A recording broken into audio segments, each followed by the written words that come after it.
बिस्मिल्लाहिर्रहमानिर्रहीम सल्लल्लाहु अलैहि व आलिहि वसल्लम। अस्सलाम वालेकुम क्लास 9th। आज के इस लेक्चर में हम एक्सरसाइज 1.6 सॉल्व करेंगे। क्वेश्चन नंबर 1, जिसमें कहता है कि जी यूज़ मैट्रिसेस को इस्तेमाल करें इफ़ पॉसिबल, अगर मुमकिन हो, to solve the following system of linear equations. तो आपको ये उसने लीनियर इक्वेशंस का एक सिस्टम दिया हुआ है जी, उनको हमने सॉल्व करना है। सिस्टम क्या होता है? दो या दो से ज़्यादा इक्वेशंस सिस्टम कहलाती हैं। और लीनियर इक्वेशन ऐसी इक्वेशन जिसमें अननोन वेरिएबल की जो पावर है वो अगर 1 हो तो उसे हम लीनियर इक्वेशंस कहते हैं। फर्स्ट पॉइंट, मेथड भी मेंशन कर दिए गए हैं जिन मेथड से हमने इनको सॉल्व करना है। Number 1 the matrix inversion method and number 2 the Cramer rule. Question same ही, एक ही क्वेश्चन जैसे ये फर्स्ट पॉइंट है, इसको हमने इन्वर्जन मेथड से भी सॉल्व करना है और क्रैमर रूल से भी सॉल्व करना है। एग्ज़ाम में जो क्वेश्चन आता है उसमें एक रूल पूछा जाता है, या तो वो कहता है कि क्रैमर रूल से सॉल्व करें या फिर वो कहता है कि इन्वर्जन मेथड से सॉल्व करें। तो पहला पॉइंट हम करते हैं जिसमें 2x - 2y = 4, ये एक लीनियर इक्वेशन है। इसमें अननोन वेरिएबल x और y हैं और इनकी पावर जो है वो हाईएस्ट पावर 1 है या डिग्री जो है इसकी 1 है, तो इसलिए इनको लीनियर इक्वेशंस कहा जाए। 3x + 2y = 6। तो हम इस क्वेश्चन को मैट्रिक्स इन्वर्जन मेथड से भी करेंगे और क्रैमर रूल से भी करेंगे। So first point, question number 1 का पहला पॉइंट है जी 2x - 2y = 4, 3x + 2y = 6। ये हमारे पास एक लीनियर इक्वेशन है। इसको हमने सबसे पहले हम क्रैमर रूल से सॉल्व करते हैं। तो यूजिंग क्रैमर रूल जी, क्रैमर्स रूल को हमने इस्तेमाल करना है, जिसमें सबसे पहले हम क्या करेंगे कि जो मैट्रिक्स जो आपको इक्वेशंस दी गई हैं इसको मैट्रिक्स की फॉर्म में लिखेंगे। राइट इन मैट्रिक्स फॉर्म। तो जब इसे मैट्रिक्स की फॉर्म में लिखेंगे तो लेट किया कि उस मैट्रिक्स का नाम जो है वो A है। अब ये जो कॉलम है ये x वाला कॉलम है और यहाँ पे x का जो कोफिशिएंट है वो 2 है, तो यहाँ पे हम कोफिशिएंट लिखेंगे। इधर x का कोफिशिएंट क्या है जी? 3 है, तो ये 3 लिख दिया। यानी इधर x का कोफिशिएंट 2 था तो 2 लिख दिया, x का कोफिशिएंट 3 था तो 3 लिख दिया। नेक्स्ट, इस y का कोफिशिएंट -2 है और इस y का कोफिशिएंट +2 है, तो कोफिशिएंट राइट कर दिया जी। ठीक है जी। इसके बाद सेकंड जो हम मैट्रिक्स बनाएंगे वो होगी AX इक्वल। अब AX का मतलब ये है कि ये जो आपके पास x वाला कॉलम है और ये जो आपके पास y वाला कॉलम है, जब आप AX मैट्रिक्स राइट करने लगेंगे तो x वाला कॉलम रिमूव कर देना है। x वाले कॉलम की जगह पे ये जो इक्वल में वैल्यूज़ दी गई हैं जिन्हें b कहा जाता है, इस वैल्यू को आपने पुट करना है। यानी ये जो x वाला कॉलम है ये रिमूव कर देंगे, इसकी जगह पे जो इक्वल में वैल्यूज़ हैं वो राइट करेंगे। 4 और 6, 2 की जगह पे 4 आ गया और 3 की जगह पे 6 आ गया। बाकी ये वाला y वाला कॉलम जो है वो एज इट इज़ आ जाएगा। ठीक है जी। इसके बाद हमारे पास होगी थर्ड जो मैट्रिक्स होगी वो होगी AY। अब AY जो है इसमें y आ रहा है तो y वाला कॉलम आपने रिमूव कर देना और इसकी जगह पे जो इक्वल में वैल्यूज़ हैं वो राइट करनी है। x वाला कॉलम एज इट इज़ आएगा, यानी 2, 3 एज इट इज़, और ये जो -2 +2 था y वाला कॉलम था ये रिमूव होकर इसकी जगह पे आ जाएगा 4 और ये 6। तो ये जो इक्वेशंस उसने हमें लीनियर इक्वेशंस का जो हमें सिस्टम मिला था जिसमें 2x - 2y = 4 था, 3x + 2y = 6 था, तो हमने इसको मैट्रिक्स की फॉर्म में राइट कर लिया। अब ऐसा किया क्यों है? ए तो चलो ठीक है जी कि सिंपल ए मैट्रिक्स ये बन गई। AX क्यों लिखा है और AY क्यों लिखा है? वो इसलिए कि जो हमारे पास वैल्यू फाइंड करने का मेथड है क्रैमर रूल का, एक्स हमने वैल्यू फाइंड करनी है, तो उसका फार्मूला है ए एक्स का डिटर्मिनेंट ओवर ए का डिटर्मिनेंट। और अगर वाई मालूम करना हो तो वो उसका फार्मूला है ए वाई का डिटर्मिनेंट ओवर ए का डिटर्मिनेंट। तो यहाँ पे अगर हम देखें तो हमें मैट्रिक्स ए की भी ज़रूरत है और मैट्रिक्स ए एक्स की भी ज़रूरत है और मैट्रिक्स ए वाई की भी ज़रूरत है। इसी वजह से हमने इस ए एक्स की फॉर्म बनाई और ए वाई की फॉर्म बनाई। तो अगर हम अब देखें इस फार्मूले को देखें तो हमें ए का इन मैट्रिक्स का डिटर्मिनेंट भी चाहिए, यानी ए का भी डिटर्मिनेंट चाहिए, ए एक्स का भी डिटर्मिनेंट चाहिए और ए वाई का भी डिटर्मिनेंट चाहिए। सो सबसे पहले हम मैट्रिक्स ए का डिटर्मिनेंट लेते हैं। तो मैट्रिक्स ए का डिटर्मिनेंट इक्वल, डिटर्मिनेंट के सैम्बल यूज़ करेंगे, सीधी लाइन लगाएंगे जी, 2 3 -2 और ये +2। अब डिटर्मिनेंट कैसे लेते हैं कि ये जो डायगोनल एंट्रीज़ हैं इनको आपस में मल्टीप्लाई करवाना है और नॉन डायगोनल एंट्रीज़ को आपस में मल्टीप्लाई करवानी है। यानी ए का डिटर्मिनेंट आपके पास 2 × 2 ये आएगा, सैम्बल जो है वो माइनस का यूज़ करेंगे, फिर 3 × -2, तो 2 × 2 4 हो जाएगा, माइनस जब माइनस से मल्टीप्लाई होगा तो प्लस हो जाएगा, 3 को जब 2 से मल्टीप्लाई करेंगे तो 6, तो आपके पास जो ए का डिटर्मिनेंट आएगा वो होगा जी 10। अब देखें कि ये जो मैट्रिक्स ए है ये एक नॉन सिंगुलर मैट्रिक्स है, तो इसका मतलब ये है कि सॉल्यूशन जो है वो पॉसिबल है।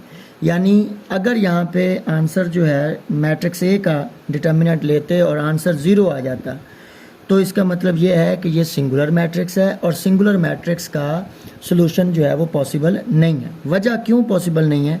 क्योंकि जो फार्मूला है उसमें ए का डिटर्मिनेंट जो है वो डिनोमिनेटर में आ रहा है और आप जानते हैं कि डिनोमिनेटर जो है वो 0 नहीं हो सकता। अगर समथिंग कोई भी वैल्यू हो नोमिनेटर में और डिनोमिनेटर 0 हो जाए तो सॉल्यूशन मुमकिन नहीं होता, तो इसका सॉल्यूशन जो है वो पॉसिबल है। तो अब हम बाकी ए एक्स मैट्रिक्स जो है उसका भी डिटर्मिनेंट फाइंड करेंगे और ए वाई मैट्रिक्स जो है इसका भी डिटर्मिनेंट फाइंड करेंगे। तो जी हम ए एक्स का डिटर्मिनेंट फाइंड करते हैं। तो ए एक्स के डिटर्मिनेंट के लिए ए एक्स के डिटर्मिनेंट में हम उसकी वैल्यूज़ राइट करेंगे, 4 6 -2 और +2। डिटर्मिनेंट उसी तरह जी 4 2 से मल्टीप्लाई होगा, 4 × 2 माइनस ये 6 जो है -2 से मल्टीप्लाई होगा, 6 × -2। तो ए एक्स का जो डिटर्मिनेंट आपके पास आएगा वो 8, माइनस को जब माइनस से मल्टीप्लाई करेंगे तो प्लस आएगा, 6 को जब 2 से मल्टीप्लाई करेंगे तो 12। तो आपके पास ए एक्स का जो डिटर्मिनेंट आया वो 20 आ गया। ठीक है जी। ए एक्स का डिटर्मिनेंट 0 आ जाए, ए वाई का डिटर्मिनेंट 0 आ जाए तो उसका कोई मसला नहीं, वो मुमकिन है क्योंकि वो नोमिनेटर में वैल्यूज़ आएंगे, तो इसलिए उनका कोई इतना इशू है नहीं। इसके बाद है जी ए वाई का डिटर्मिनेंट। तो ए वाई की वैल्यूज़ राइट कर लेंगे, क्या है जी 2 4 3 और 6। तो डिटर्मिनेंट जो है इसका जो आपके पास आएगा ये 2 जो है वो 6 से मल्टीप्लाई होगा, 2 × 6 माइनस ये जो 3 है ये 4 से मल्टीप्लाई होगा तो 3 × 4, 2 6 दा 12 -3 4 दा 12। तो आपके पास जो ए वाई का डिटर्मिनेंट आ गया वो 0 है। देखें अब क्योंकि ए वाई नोमिनेटर में है, फार्मूला जो ये जो था वाई के, तो मुमकिन है, यानी ए वाई 0 आ जाए, ए वाई का डिटर्मिनेंट 0 आ जाए, ए एक्स का डिटर्मिनेंट 0 आ जाए तो सॉल्यूशन पॉसिबल है। सिर्फ और सिर्फ जो मैट्रिक्स ए है उसका डिटर्मिनेंट 0 नहीं आना चाहिए, वो सिंगुलर मैट्रिक्स नहीं होनी चाहिए बस। तो अब ये वैल्यूज़ जो हैं हम इन फार्मूलाज में पुट करेंगे तो हमारे पास आंसर आ जाएगा। तो as we know that x equal A X का डिटर्मिनेंट ओवर ए का डिटर्मिनेंट, तो इसमें जब आप वैल्यू पुट करेंगे ए एक्स का डिटर्मिनेंट कितना आया था जी 20 ओवर ए का डिटर्मिनेंट हमारे पास आया जी 10। तो 20 डिवाइडेड बाई अगर हम 10 करें, 20 डिवाइड बाई 10 करें तो 10 to the 20, तो आपके पास आंसर आ गया 2, यानी x की वैल्यू जो है वो 2 आ गई। ठीक है जी। इसके बाद y है जी, y इज़ इक्वल है ए वाई का डिटर्मिनेंट ओवर ए का डिटर्मिनेंट इक्वल ए वाई का डिटर्मिनेंट जो आपके पास आया है वो है 0 ओवर ए का डिटर्मिनेंट क्या है जी, वो 10 है। अब 0 ओवर समथिंग इज़ 0, तो अब y आपके पास जो है वो 0 आ गया। तो आप कह सकते हैं hence x is equal to 2 और y इज़ इक्वल टू 0। तो ये हमने फर्स्ट पॉइंट को क्रैमर रूल से सॉल्व किया, जिसमें हमने क्या किया, सबसे पहले जो लीनियर इक्वेशंस दी गई थी उनको हमने मैट्रिक्स के फॉर्म में लिख लिया, फिर उन मैट्रिक्स का डिटर्मिनेंट फाइंड किया तीनों का, फिर फार्मूले में वैल्यू पुट की तो हमारे पास सोल्यूशन आ गया। अब इसी सवाल को, यानी यही जो पहला पॉइंट है 2x minus 2y equal 4 and 3x plus 2y equal 6, अगर इसी सवाल को हम इन्वर्जन मेथड से करें तो उसके लिए जनाब हमारे पास यूँ समझ लें कि राइट इन मैट्रिक्स फॉर्म, इसको हम मैट्रिक्स की फॉर्म में राइट करेंगे। क्या मैट्रिक्स की फॉर्म होगी, सबसे पहले ये जो हमारे पास है इसको हम लेट करेंगे कि ये मैट्रिक्स ए है, यानी 2 3 -2 +2, और इसी इन कांस्टेंट के साथ जो वेरिएबल x और y मल्टीप्लाई हो रहे हैं उसको हम x का नाम देंगे, यानी x, क्योंकि फर्स्ट पहले x है तो इधर भी हम x लिखेंगे, और बाद में y है तो वो नीचे इधर आ जाएगा x y, और जो इक्वल में वैल्यूज़ आपको दी गई हैं उनको हम b का नाम देंगे, यानी 4 और 6 जो है वो आपके पास b होंगे। अगर आप देखें तो a जो है वो x से मल्टीप्लाई हो रहा है और आंसर किसके इक्वल आ रहा है जी, b के, यानी 2 मल्टीप्लाई बाय x करें, देखें 2x आ जाएगा, फिर प्लस माइनस -2y आ जाएगा, फिर 3 मल्टीप्लाई x करें 3x आ जाएगा प्लस 2y। तो a और x मल्टीप्लाई होकर इक्वल आंसर क्या दे रहे हैं जी, b। हमें क्या चाहिए, x चाहिए, क्योंकि हमने x और y की वैल्यू फाइंड करनी है, तो x हमने, तो ये जो x है b और ये जो a है ये इधर जाकर डिवाइड हो जाएगा, तो x इक्वल a जो है वो ऊपर आएगा तो इसकी पावर जो है वो माइनस हो जाएगी, जब इसे नोमिनेटर में राइट करेंगे a इनवर्स b। तो ये हमारे पास वो फार्मूला है इन्वर्जन मेथड का जिसमें हमने वैल्यूज़ पुट करनी है। अब यहाँ देखें तो हमारे पास b मौजूद है, क्या नहीं है, a का मल्टीप्लिकेटिव इनवर्स नहीं है, तो हम a का मल्टीप्लिकेटिव इनवर्स फाइंड करेंगे। तो मल्टीप्लिकेटिव इनवर्स कैसे फाइंड किया जाता है जी, मल्टीप्लिकेटिव इनवर्स इक्वल होता है अर्जाइंट ऑफ a, यानी जो भी जिस मैट्रिक्स का आप मल्टीप्लिकेटिव इनवर्स फाइंड कर रहे हैं उसका अर्जाइंट डिवाइडेड बाय a का डिटर्मिनेंट। अगर हम अर्जाइंट लें, अर्जाइंट ऑफ a, तो अर्जाइंट कैसे लेते हैं जी, ये जो मैट्रिक्स है, ये जो डायगोनल एंट्रीज़ हैं ये वाली, इन डायगोनल एंट्रीज़ की पोजीशन चेंज की जाती है, इनको इंटरचेंज किया जाता है, यानी ये 2 इधर चला जाएगा, ये 2 इधर चला जाएगा, क्योंकि वैसे दोनों ही 2 हैं, तो एज इट इज़ जाएगा, मतलब ये वाला 2 इसकी जगह पे चला गया और ये वाला 2 इसकी जगह पे चला गया। और ये जो नॉन डायगोनल एंट्रीज़ हैं इनके साइन चेंज हो जाते हैं, यानी ये माइनस का 2 है तो ये प्लस का 2 हो जाएगा, और ये प्लस का 3 है तो ये माइनस का 3 हो जाएगा, ये आपके पास अर्जाइंट आ जाएगा। डिटर्मिनेंट हमने अभी फाइंड किया, a का डिटर्मिनेंट अभी हमने फाइंड किया जी, क्या आ जाएगा 2 -2 3 2, और ये डिटर्मिनेंट का सैम्बल आएगा, तो 2 मल्टीप्लाई बाय 2 4 माइनस फार्मूले वाला 3 to the 6 plus minus minus plus हो जाएगा, तो आपके पास a का जो डिटर्मिनेंट आ गया वो 10 आया।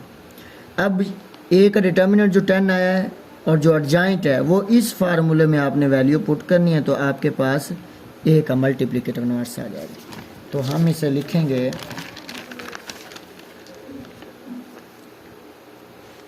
ए का जी इनवर्स इक्वल अर्जेंट आया है हमारे पास 2 2 -3 2 2 2 -3 और ये 2 और डिटर्मिनेंट जो हमारे पास आया है वो आया है जी 10। तो ये देखें कि इस मैट्रिक्स पे ये 10 डिवाइड हो रहा है, तो ये बनेगा 2/10 2/10 -3/10 एंड 2/10। ठीक है जी। तो A inverse equal 2 1 the 2 2 5 the 10 2 1 the 2 2 5 the 10 and -3/10 2 1 the 2 and 2 5 the 10। ये आपके पास a का मल्टीप्लिकेटिव इनवर्स आ गया। अब हमारे पास फार्मूला क्या था? As we know that x equal था a इनवर्स b। तो a इनवर्स भी हमने फाइंड कर लिया। अब इस फार्मूले में वैल्यू पुट करेंगे तो हमारे पास x फाइंड हो जाएगा, मतलब x और y फाइंड हो जाएगा। तो a inverse 1/5 1/5 and -3/10 1/5 multiply b जो था हमारे पास वो क्या था जी 4 6 मल्टीप्लाई इधर आ जाएगा जी 4 6। ठीक है जी। अब दोनों को हमने मल्टीप्लाई करना है।